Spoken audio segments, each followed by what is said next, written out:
Monsoon सत्र में सदन के दौरान निर्दलीय विधायक उमेश कुमार ने धामी सरकार को गिराने की साजिश का खुलासा किया तो सूबे में सियासत गर्मा गई और अब इस बहस में पूर्व मुख्यमंत्री रमेश पोखरियाल निशंक की भी एंट्री हो चुकी है। ये रिपोर्ट देखिए। निर्दलीय विधायक उमेश कुमार के आरोपों में कितना दम? 500 करोड़ में क्या सरकार गिराने की हुई थी साजिश? पूर्व सीएम निशंक ने मांगा सबूत। उत्तराखंड में सत्तासीन धामी सरकार पर खतरा मंडरा रहा है। ये हम नहीं कह रहे हैं, बल्कि ये कहना है निर्दलीय विधायक उमेश कुमार का। मॉनसून सत्र के दौरान सदन के भीतर विधायक उमेश कुमार ने बड़ा खुलासा किया। गुप्ता बंधुओं पर 500 करोड़ में धामी सरकार को गिराने की साजिश रचने का आरोप विधायक उमेश कुमार ने लगाया। निर्दलीय विधायक के इस बयान के बाद बीजेपी और कांग्रेस में आरोप प्रत्यारोप का दौर शुरू हो गया।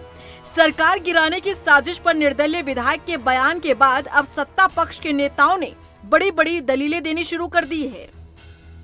बीजेपी नेताओं की दलीलों के बाद अब एक नई बहस शुरू हो गई है, जिसमें विपक्ष अब पूछने लगा है कि सत्ता पक्ष के पास सारे इंतजाम हैं, खुफिया एजेंसी हैं, सरकारी तंत्र हैं, आखिर उसे सरकार गिराने की साजिश की भनक क्यों नहीं लगी?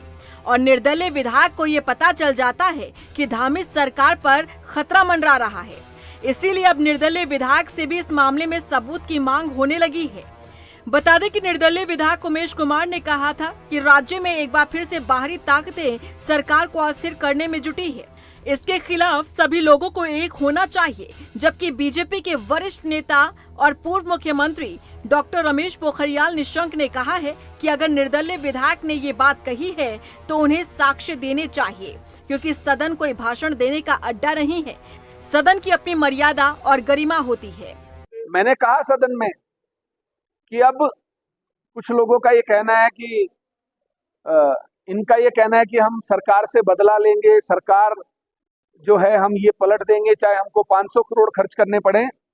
ऐसी जो लोकतंत्र की स्तंभ है, वहां पर कोई भी बात हो तो वो गंभीरता से होनी चाहिए। वो चौराहा भाषण का अड्डा नहीं है। एक एक शब्द का मूल्य होना चाहिए। मैं इस बात से सहमत हूं कि विधानसभा में एक भी बात उठी है उसका पूरी ताकत के साथ उसको प्रमाणित होना चाहिए, नहीं तो किसी को जो चाहे बोलने की छूट नहीं होनी चाहिए। और यदि ये घटना है तो उसको हर कीमत पर उसका खुलासा होना ही होना चाहिए और एक निर्धारित समय में होना। विपक्षी दल भी अब सत्ताधारी दल से सवाल पूछने लगा है कि उनकी तरफ से क्या कुछ कार्रवाई इस मामले में की जा रही है। पूर्व मुख्यमंत्री हरीश रावत ने भी इशारों में बीजेपी पर निशाना साधा है। मैंने कहा ना कि अब हम तो जवाब सवाल भट्ट जी से मांग सकते हैं, बाकी बात तो स्वयं मुख्यमंत्री ने कह दी है कि खुफिया तंत्र इसकी जांच कर रहा होगा। बीजेपी के प्रदेश अध्यक्ष महेंद्र भट्ट ने निर्दलीय विधायक के बयान को सिरे से खारिज किया है। उनका कहना है कि प्रचंड बहुमत की सरकार है, हर विधायक पार्टी के प्रति वफादार है और निर्दलीय विधायक के आरोप निराधार है। पहली बात तो मैं स्पष्ट कर दूं, विधानसभा के अंदर जब ये विषय आ रहा था, हमारे बहुत विधायकों ने जब प्रतिकार किया है, क्योंकि इस प्रकार के विषय सरकार अस्थिर करने के दायरे में आते हैं। और मैं कह सकता हूं कि माननीय मुख्यमंत्री बहुत स्पष्ट रूप से कहा है, क्योंकि विधायक ने सर कोई बात बोलता है तो तथ्यों के आधार पर विषय को प्रमाणित भी करने की आवश्यकता रहती है।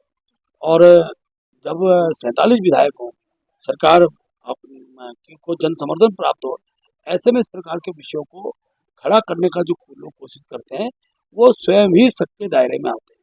इसलिए मैं कह सकता हूँ कि इस प्रकार की चर्चा का बहुत गंभीरता से ले नहीं रहा है। हमारी सरकार चल रही है और अच्छे प्रभावशाली रूप से हम तीसरी बार सरकार बनाएंगे।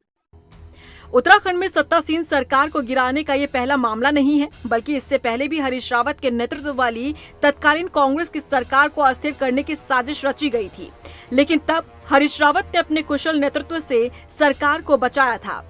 हालांकि अब धामी सरकार के खिलाफ रची जा रही साजिश का पर्दाफाश होना बेहद जरूरी है। रफ्तार मीडिया के लिए देहरादून से मनीष डंगवाल की रिपोर्ट।